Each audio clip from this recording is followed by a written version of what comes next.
to another very special episode of Detection Engineering Dispatch. We're now 2 weeks out since the RSA Conference 2024, back in the saddle, but boy, has it been an eventful week for the SIM space. It's certainly a lot of uncertainty is on the high, but cloud security yet is more important now than ever.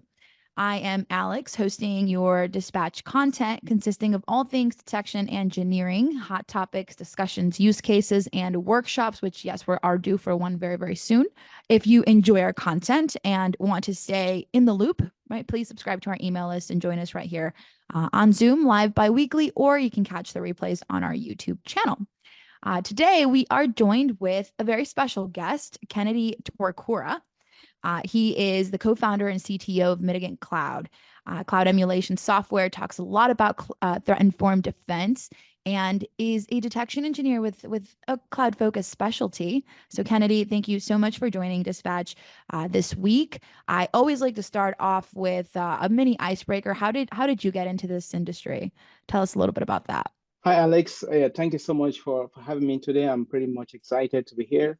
How I got into this industry. So I started off with a bachelor's degree in computer science. That was, as you know, very general. And after a while, I kind of got interested in cybersecurity. So I basically went for a master's, and then from there proceeded to get a PhD. From there, I just kind of started working in the industry. So I would say it's more a formal, unfortunately, it's not a self-taught class kind of fancy way. It's kind of formal education, but along the line, I think I had to learn a lot of things by myself, especially in terms of cloud technologies, which kind of started off during my master's. So I had to I just got really interested in the cloud because of the challenges that were in the cloud compared to like traditional systems. And I really had to learn a lot, along the line to get up to speed with defending the cloud against threat actors, or let's say security issues in general. Thank you for sharing that. I found when I was, early on in my career, when I was in school, that cybersecurity wasn't really something you went into. Like, I don't even think it was a part of the program. Now, yeah, definitely see a lot more of it. Especially with all of the many different certifications, cloud certifications that are out there. And as more organizations are moving more of their workloads to the cloud and operating their business off of multiple clouds even, it's obviously so important to get into. And especially if it's threat-informed, right? You talk a lot about threat-informed defense, right? And leading adoption with attack emulations.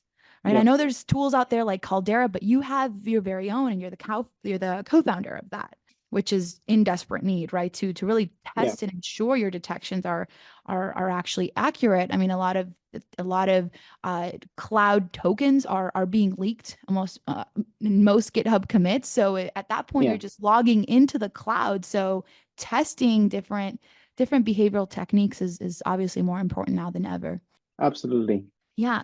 Why don't we get into it? Why don't we get into threat-informed defense? Could you tell us more about this methodology for emulating attacks in cloud environments? Yeah, sure. I love talking about threat-informed defense because the guys at Mitre Ingenuity, I think they must have seen the way that we struggle with vulnerabilities, with making security decisions. And the classical way is to kind of look at the things like the CVSS score, try to calculate what should be prioritized, because it can't take care of all security issues. And so threat-informed defense actually looks at these things from a threat standpoint, like saying, well, what are the threat actors, that you are trying to defend against? How do they attack you? And which of these attacks are actually relevant to you? And I think when you look at the way that, let's say, classical investigations occur, now I'm talking about normal, investigators, maybe we watch all of these spy movies, they try to look at the criminals, right? If people are trying to solve a crime, they try to understand the behaviors of these criminals. And that understanding forms the basis for them cracking to understand and to identify who they are and how to kind of prevent these cases from happening in the future. Because in the end, these things are patterns. They try to identify the patterns and then they try to defend. So I think that's kind of what threat informed defense means. So, and there are three main, let's say, pillars. The first is cyber threat intelligence, so, and this is something a lot of companies, they subscribe to these threat feeds. And that's kind of the first pillar. The other pillar are basically the defensive measures, like basically the tools that we buy, talking about XDRs, firewalls, access controls, all of that. And the third pillar is basically the evaluation or testing. So evaluation and testing usually is not well talked about. A lot of companies, of course, buy security software, they buy things from vendors, they subscribe to threat feeds, and they're like, okay, we're fine. But it turns out that you have to add a third pillar for you to be holistically implementing a threat-informed defense. Mm-hmm. Could you walk us through different ways you've obtained that? Is there a recent cloud emulations you've conducted? What were some of those objectives or challenges that went into achieving your outcomes? Yep, for sure, I can do that. What are we doing here? This is a use case where we're trying to validate detections. It's just one use case that might be, for the detection engineer. And as you can see here, in this use case, we are looking at scattered spider, which is one of the threat actors that has been in the news. This is a threat actor that last year, attacked the MGM and the Caesars resorts, and they had to pay a huge ransom. And so for cyber threat intelligence, let's assume that we got some CDI about scattered spider. And then we are looking at this specific technique, T1555.006, which is about, compromising credential stores. And then the third pillar is how to emulate this exact TTP, right? So, of course, if you look at the CTI, here I have just two examples. The CTI from CISA, usually they have this advisories, it's quite comprehensive. The CTI, one thing I just want to point out here is CTIs are they help, they provide some information. They don't provide low-level information like the procedures. Right. Sometimes they talk about it, sometimes they don't. So that's a huge part that the detection engineer might have to figure out.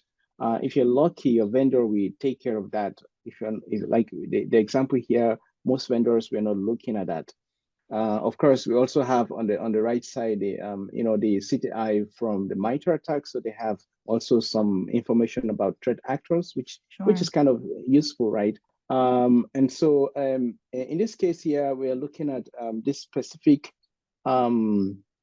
feature that was released by AWS last year, and the batch get secret value API is an API that allows you to call for multiple, up to 20 secrets from the AWS secret manager. And this is different from what was there before. Before you could get one secret per time, and you have to do that. You have to make a call each time just to get one single secret. Of course, it's a great feature, right? You don't want to do multiple calls. You just want one call to get them all. Great. However, this legitimate services that can be done like for completely legitimate purposes, but also can be maliciously used, right, and abused. Exactly. This is kind of something we usually kind of tell people that you have to assume breach, meaning that you need to adopt an attacker's mindset, which means when you see these kinds of features, you need to spin it around and just think about if it could be abused and how that abuse could roll out, because that's exactly how attackers kind of think about these things that we use, right? Yeah, they're very lazy. They like to just go the easy way. The easy way, and it works. So, and this is a diagram that kind of shows how this could play out. So on the left side there, you have an attacker who has gotten access to the AWS secret manager. And bear in mind, this is a managed secret store. So it means that the encryption happens on the fly, you know, and it means that if you have access to make a legitimate call, to make a call, it will do the decryption and give you the keys at the same time, which is great from a from a convenience standpoint.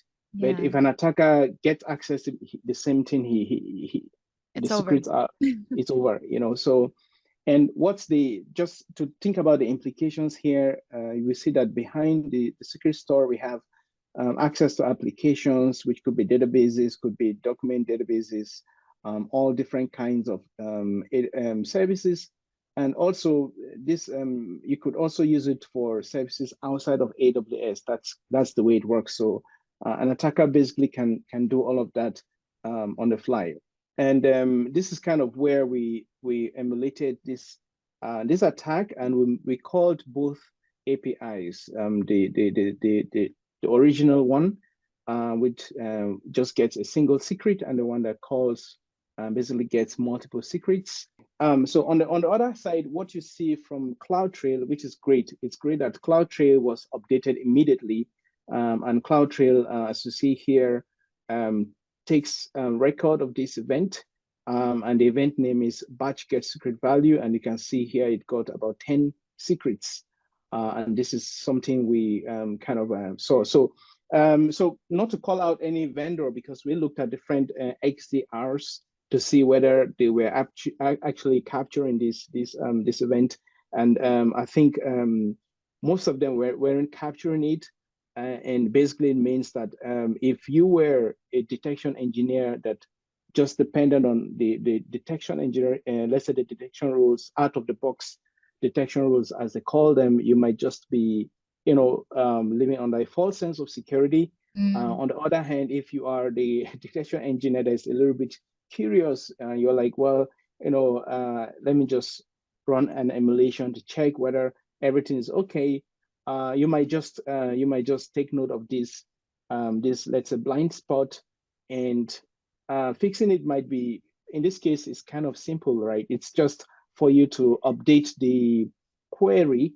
I mean, it depends on the XDR. Some of them have an open, let's say they expose these queries for you to update. Some of them don't. They help you modify. It's not like black box AI. Exactly.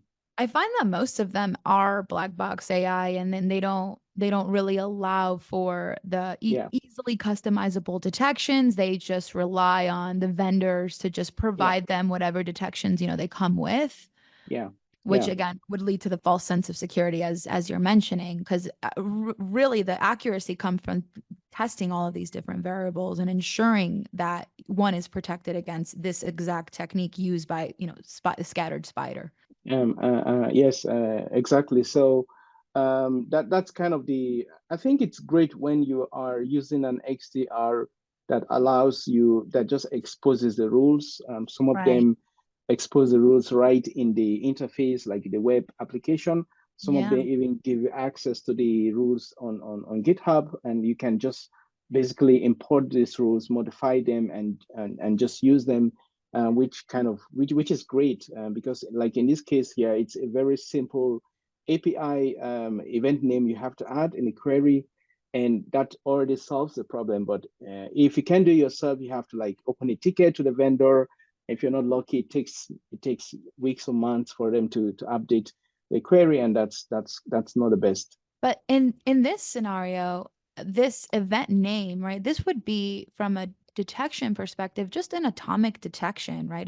If they just see this event, right, with that name, with that logic, it's just really if it happens or not, right? It's not like a complex chain of events that happened over a given amount of time. Is that how you would rephrase that?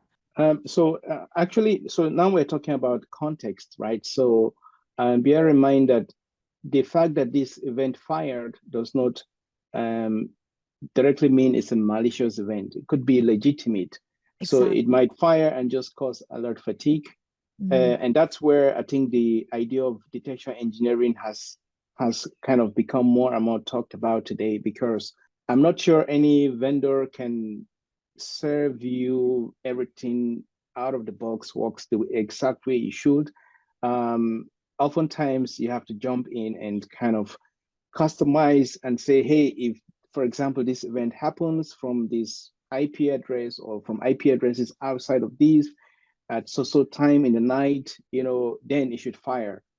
Because it could be your developers who are working, and you don't want to like stress the guys in the SOC because of that. So in the end, this is one out of different possibilities. I think some vendors also are good at this. They have, even if they don't give you access to the direct queries, they allow you to chain the rules in some kind of, and assign some conditions, which are helpful, because in the end, you don't want these events firing and just causing alert fatigue.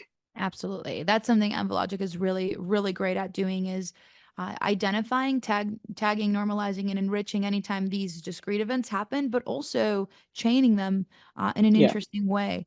So that's really great. Yeah, and that also kind of going back to threat informed defense. You could have a CTI vendor that gives you the list of IP addresses. Actually, I think they do. For example, we're talking about Scattered Spider. I've seen some of them give you a list of IP addresses or domains or subdomains that are commonly used by this threat actor. So it could be part of your logic. You say, hey, if I see this API call from any of these, from any IP address in this list, then fire an alert. And some vendors actually also have the possibility where you can add the severity of the alert, if it's high, if it is low, and all of these are things that in the end, detection engineers have to like play around and customize the settings as based on their exact context. Yeah, I just can't imagine if you are subscribed to a service, their intelligence service like that, like Recorded Future, some of that, many vendors will provide these collections of artifacts in the form of hashes, domains, however, IPs, and just kind of sweeping that across your infrastructure wherever your data lives. It's just the resourcing. Like not everything is encapsulated in one architecture anymore, right? So just do you have the compute to just sweep that malicious IOP across everywhere that it exists? It just adds so much complexity, and then also the timing. Those IOCs are only hot for a certain amount of time. Exactly. I mean, you mentioned this. So I was on Friday in the MITRE ATT&CK workshop, and actually someone looked at the list of these domains and was like, well, some of these domains are stolen. Like these vendors steal these domains from their legitimate users, use it for maybe for one or two campaigns, allow them. And it means that you have to constantly check. You can't just hard code these things and just go to sleep. You might just, That's a really good point. Domains can be stolen. Signatures can also be stolen too, like the NVIDIA. That was, it was an executable signed by NVIDIA, but that certificate was stolen. And at that point, that gets us into, the supply chain attack. It's like, how do you prevent a supply chain attack, a bug release that already comes, a package from a trusted provider that you support, that you trusted before. So that definitely adds a lot of layers. So in that case, you have to go into this behavioral analysis of type of approach, right? What is it behaving like, even if it's legitimate? So Kennedy, how would you say you measure the effectiveness of how you emulate a lot of your attacks? Do you use any metrics to test that? Yeah, that's a very good question. And so basically, one of the, let's say the best, I would say the best way we measure is for every attack we pull out the evidence from CloudTrail. So for example, what we this batch get secret value, we're basically going to like pull out the evidence, which kind of shows that this actually happened, because sometimes we have seen where customers are like, well, the attack did not succeed, they blocked it off, and we said, well, we can see in CloudTrail that the call was made and it was successful. But apart from that, obviously there are other metrics. For example, in the SOC teams, the mean time to detection, mean time to recovery. These are all, let's say, metrics that are used to kind of understand if because we have different persona types, right? So it could be detection engineers, it could be the SOC team, it could be like the analyst, and their job here is to be able to detect and react fast. Now we're talking about, let's say they are using attack emulations for kind of incident response training or simulations. So they want to be able to react fast, and they're basically measuring the time from when the attack started until when they were able to detect. And that's where we kind of help, because we basically when we run these attacks, we document it kind of in a report form. Another metric, it basically, I mean, this is not actually, some customers are really interested in the coverage of MITRE ATT&CK, right? So they want to cover as many techniques and procedures as possible. And I mean, there are different ways of looking at that, but some. I mean, it's a good way to kind of start to make sure you have a broad coverage of these TTPs. Absolutely. I think everyone's always leaning towards how much of the techniques on the MITRE map, one of our leaders calls it playing MITRE bingo. Try to hit every single MITRE technique on the MITRE matrix, which is great to cover. But again, it goes back to, how do you know that you're covering it correctly? Are you modeling according to those techniques? Because that's what we should be doing, not just seeing if you just have one of your vendor security rules turned on, right? There's so much more that goes into doing it correctly, doing it effectively. Like, for example, measuring how great the data feeds that align to those rules and techniques are, that ensuring the health of them, right? Are you even getting the right properties that will fire your rules? So how do you ensure your emulations or simulations, are they reflective of real world tactics? Like, how do you go about choosing which ones that you're going to do? How do you keep updated with the latest cloud threats? Yeah, that's a very good question, and actually that's kind of something that really, let's say, we're very heavy on that, right? So we don't just want to create emulations because we think they're cool. That's not very useful. So of course, the first thing we look at is the MITRE attack framework.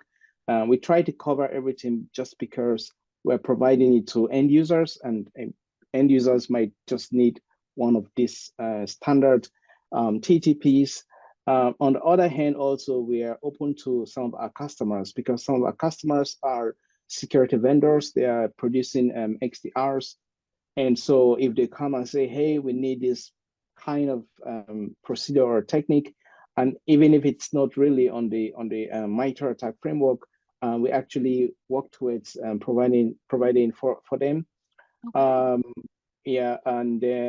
Because we have some of our customers who like said, hey, they have their own customers they want the customers to have the full confidence that they cover they can capture any kind of an attack, so they kind of rely on us to be, I mean, they could have their teams to write these attacks, but sometimes it's not the best way to go about it. Then of course the other thing we look at is let's say the threat landscape, right? So if there are a bunch of let's say we're looking at it, we're reading all of these CTI reports, the security advisories, and we see that there are certain threat actors that are really in the news. We just try to look at the TTPs of these threat actors and begin to proactively create the emulations, because we know that sooner or later our customers will begin to ask for it. Even if they don't ask, we kind of tell them, hey, we already have these attacks. Probably you should run it in your environment. And most of the time we have to kind of tell them to do this because oftentimes they have, on the other hand, they have their vendors who say, yeah, we got you covered, don't worry about this. Well, they run it and they realize, oh, They're under this false sense of security still. yeah. So these are some of the ways we basically try to make sure that our emulations are they are based on real world attacks and not just some fancy hypothesis. No, right on. That's absolutely the way that you do it. Threat informed, what's hitting the headlines, but also are you seeing as well that many attacks happen because of potential just misconfigurations or common cloud security vulnerabilities? Like at that point, you got to ask, like, well, if you just left the door open, they just walked in. Yeah, absolutely. So the cool thing for us is because we have a platform. On the one hand, we have like CSPM, and Mhm. so our customers who are using our CSPM and our attack emulation, basically we ingest the CSPM, analyze it, and basically recommend emulations for them to run based on the CSPM report. And this maps exactly to what you're talking about, misconfiguration. So CSPM, the core of it is to detect misconfigured cloud resources. So we say, well, we have seen these things are misconfigured. Makes sense that you run these attacks to kind of have a more holistic or empirical understanding of what could go wrong. Because sometimes it's hard for them to imagine, as they think it's okay. And we also prepare, we have different kinds of attacks. We have these atomic attacks, for example, make an S3 bucket public, which is, typical what happens. And we also have, for example, S3 ransomware, which, I've seen that come up so much, S3 ransomware. yeah, exactly. So in this case, you're chaining two or more attacks together, and this kind of helps more to be it's more realistic, because most attackers will not just carry out one activity. They will carry out a set of activities, and detection engineers or SOC teams are making decisions based on this set of activities. And so it makes sense that the attack emulations also are realistic. They are multi-step attacks that allow the defenders to basically make decisions or to train their minds and their skills. I couldn't agree more. That is something that we set forth with multi-stage attacks, multi-cloud attacks, even. Yeah. So, Kennedy, just any final words? Is there any advice that you would give to organizations that are looking to get a better sense of security on their own cloud attack capabilities and securing against those? Yeah, I mean, there is a lot of things, but I think on top of my mind is I think organizations really have to, especially in the cloud, have to adopt the assume breach mentality. I know sometimes it sounds like a buzzword, but No. in the cloud, a lot of things can go wrong. Each time there is a deployment, there is a chance for things to go bad. And this is why things like penetration testing are great. However, in the cloud, it goes more than the superficial penetration testing. So companies have to test their systems as often as they can. Oftentimes, you don't need to test everything. You just need to identify your crown jewels, the most important parts, and try to test the blast radius of these resources and try to see whether your security systems are covering the typical use cases, at least to have that sense of confidence. Thank you so much. And couldn't forget Jeanette's question, is things that we would like to see more of in our community. What do you like best about our threat detection and response community, our SecOps community, and what should there be more of? I think the threat detection, typical classical threat detection, ecosystem has matured, and over the years, they have ways of sharing information, of sharing trade information. I would really love to see more of that happening, especially in the context of cloud threats. I think there's a huge gap there, and probably the cloud service providers have to be involved because each time APIs are changed, there are gaps that are opened, and this has to be kind of communicated across. People need to talk about it. People need to learn to kind of have ways they can share this information across organizations.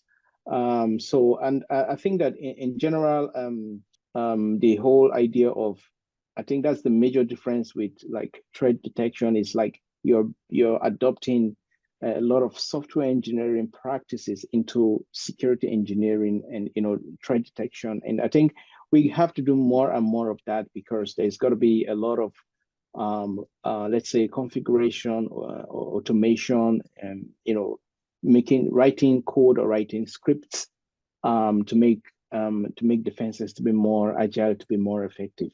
Yeah, I agree. There should be concurrent also shift to the left of securing by design, right? yeah, As exactly. well as waiting until after the fact and Yeah. and proactively looking for them. But no, thank you. I think this was such a great discussion. I really appreciate you coming on Detection Engineering Dispatch. Thank you so much for all of the incredible insights you shared. Yeah, thank you so much. I enjoyed every bit of it, and thank you so much for the opportunity to be here today. And you are always welcome back on Detection Engineering Dispatch for any topics that hit our headlines. As you know, it's kept us pretty entertained this past week. Yeah. Stay tuned for the next couple weeks. We're going to have Andrew Van Vliet join Detection Engineering Dispatch to talk about the overlap between threat hunting and threat detection. He writes a lot on this content, so be sure to stay tuned for that episode. And Kennedy, I hope you have a wonderful rest of your evening. I know it's getting late over in Germany there. Yeah, thank you so much, and we should have a nice day. Thank you. Have a good one. Bye-bye.